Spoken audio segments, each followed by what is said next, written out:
Ben Caroline, il faut dire que aujourd'hui, on a tendance à dire tous qu'on est community manager.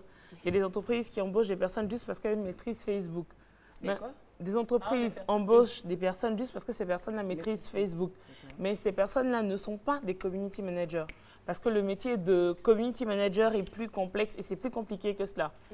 Mais community manager, c'est quoi, c'est en anglais, community manager? Oui, gestion manager de communauté. Voilà, gestion de communauté. Donc, community manager, oui, quand même, c'est important. Community manager, en fait, c'est ces personnes-là qui gèrent votre image sur les réseaux sociaux. Donc, il ne suffit pas simplement de maîtriser Facebook pour être un community manager. Il faut d'abord la maîtrise complète. Le premier élément, c'est la maîtrise complète des réseaux sociaux. Quand on entend par réseaux sociaux, ce n'est pas seulement Facebook. Non, il y a Facebook, il y a Twitter, il y a Instagram, il y a Pinterest, il y a YouTube, il y a plein d'autres encore. Donc, il faut maîtriser tous ces réseaux sociaux-là. Et en plus de ça, il faut maîtriser les statistiques. Il faut être à mesure de gérer les statistiques de ces pages. Après la maîtrise, il faut aussi la maîtrise complète des outils de veille. Parce qu'aujourd'hui, on a des options qui nous permettent de faire la veille concurrentielle. C'est-à-dire, qu'est-ce que mon concurrent a posté, qu'est-ce qu'il a fait, qu'est-ce qu'il a dit, qu'est-ce qu'il n'a pas dit. Donc, c'est ce qu'on appelle des outils de veille et des outils de programmation. Ces outils-là. Ces outils de veille-là sont composés de quoi exactement? On a par exemple des outils, déjà s'abonner aux pages de ces personnes-là. Je veux dire, moi, je suis d'une entreprise X, mon concurrent est Y, je m'abonne à la page de mon concurrent Y et je prends le temps parfois les soirs de regarder ce qu'il a fait, là où il a beaucoup d'interactivité. Et moi aussi, j'essaie, je veux dire, on n'invente pas l'eau chaude, mais j'essaie à ma manière de créer la même chose. Et on a aussi des outils de programmation. Je veux dire, je peux ne pas être devant ma machine, mais je programme mes posts. Je dis par exemple, à 12h45, il faut que ça apparaisse. À 12h25, voilà ce que je veux voir apparaître sur la page Facebook. Et ce sont des éléments comme ça qu'on utilise pour faire ce qu'on appelle la veille concurrentielle. Mais community manager, c'est forcément dans le domaine informatique. Parce que tu dis, c'est des gens qui gèrent un peu l'image sur les réseaux sociaux. Parce que quand on voit certaines personnalités, genre les ministres comme ça, il y a toujours quelqu'un qui a une mallette derrière. Et c'est l'ordinateur qui est dedans, ou bien c'est l'argent. Et s'il n'y a pas de community manager en finance, il fait ça, le gars donne un bien.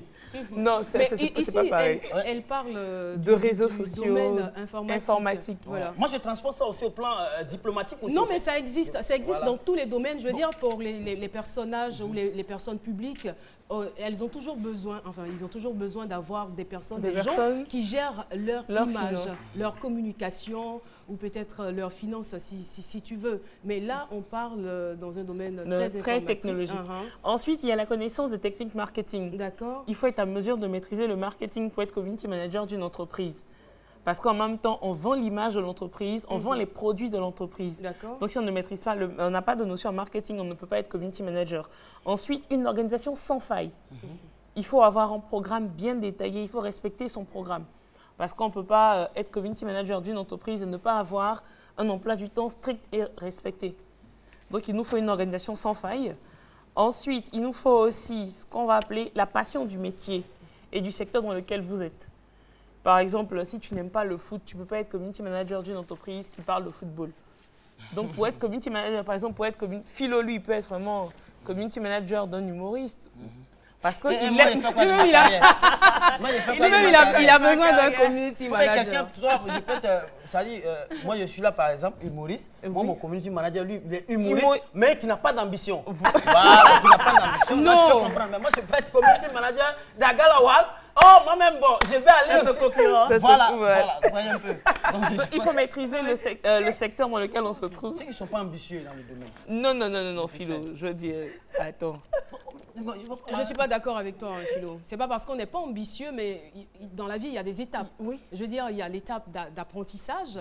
Vous pouvez vous retrouver avec quelqu'un de plus doué que vous parce que vous aspirez à être peut-être demain plus doué que lui. Donc, vous avez le temps de rester avec lui, d'apprendre à ses côtés, d'apprendre ses expériences et ses connaissances. Et puis demain, quelqu'un d'autre sera vous, votre community manager. Voilà. Là, c'est clair. Voilà.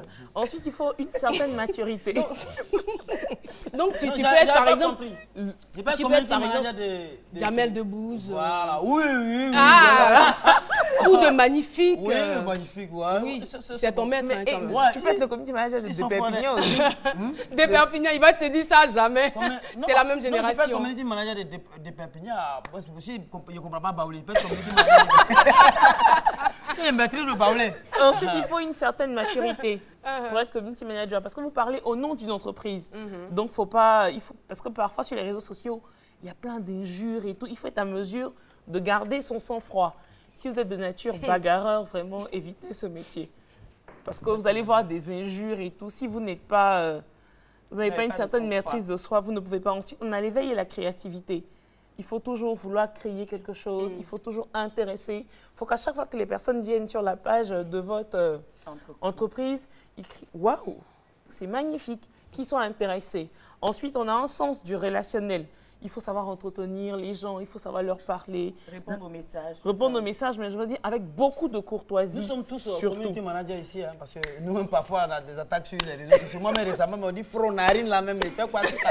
Mais bon, je suis là, justement. D'accord. Moi-même, moi-même, j'aime même. Ensuite, un bon sens de l'anticipation. D'accord. Être capable de travailler sous pression, surtout ça. Parce qu'il y a beaucoup de pression dans le domaine du community management. Et enfin, être prêt à travailler en dehors des horaires conventionnels. Parce que généralement, on se dit 7h, 18h. Mais le community manager, il travaille jusqu'à 2h, 3h du matin parfois. Merci beaucoup, Donc, Méliane, de nous avoir livré toutes ces astuces pour être un bon community manager.